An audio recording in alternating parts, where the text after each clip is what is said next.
Πού είσαι στην Καλαμάτα? Ναι. Αδερφός του. Μα δεν έχω μεγαλώσει. Α, είσαι... Το θυμίζεις ένα συμφοιτητή μου. Χαιρετάμε το φύλακα, περνάμε την είσοδο και βρισκόμαστε στα εκδοτήρια. Μαντέψτε από πού είναι η κυρία που μας εξυπηρετεί. Από Καλαμάτα είσαι? Ω, κάτι μου θύμισε... Ορίστε. Μου φάνηκε πάντως ότι είναι... Από πού, από μέσα? Ναι. Θα πάω σήμερα. Προχωράμε στα ενδότερα. Μπροστά μας βρίσκεται ένας από τους φύλακες. Για στοιχηματίστε. Πού είσαι στην Καλαμάτα? Μεσσηνία. Για Αθήνα είμαι εγώ, τώρα το Κίεβο καταγωγικό. Το να συναντήσεις υπάλληλο που δεν είναι από τη Μεσσηνία είναι σαν να βρίσκεις ψήλο στάχυρα. Εμείς τον βρήκαμε. Και όχι τον ψήλο. Θα ρωτήσω κάτι. Μήπως είσαι στην Καλαμάτα? Όχι. Sorry, μπερδεύω. Και έπεσες στο μουσείο. Όλα από Καλαμάτα είναι.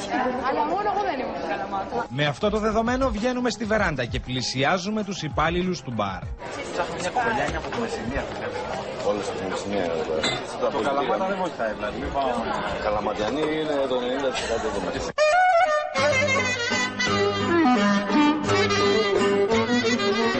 Καλαμάτα, μια κοπέλα που δεν είναι. Τουλάλι. Από Καλαμάτα είναι. Είναι όλοι Καλαματιανοί. Οι περισσότεροι. Φεύγουμε από τη βεράντα και πηγαίνουμε στο βιβλιοπωλείο του μουσείου. Συνεχίζουμε να ψάχνουμε κάποια Δήμητρα. Τυχαίο το όνομα. Από την Καλαμάτα. Την Καλαμάτα λέει κάποια Δήμητρα.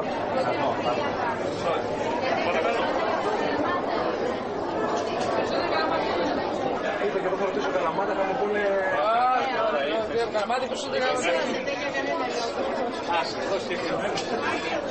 είστε μέσα στην Καλαμάτα, δεν καταλάβατε. Το καταλάβαμε. Ο νους μας για ένα άλλο όνομα. Ψάχνουμε τον τι αυτή τη φορά. Πάντα από την Καλαμάτα. Δεν είπα κι άλλος. Ένας τι είναι αυτός. Ένας από Καλαμάτα. Όχι, όλοι Καλαματιανοί είμαστε εδώ.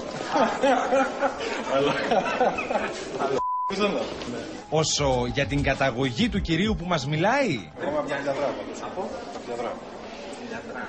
Μεσίνη πάντα. Κοντά είναι η Ηλιαδρά. Μεσίνη, ναι. Όλα αυτά είναι τριγύρω. Με αυτά και με αυτά διψάσαμε. Πάμε να ξαποστάσουμε και να πιούμε ένα νεράκι. Και εγώ Καλαμάτα.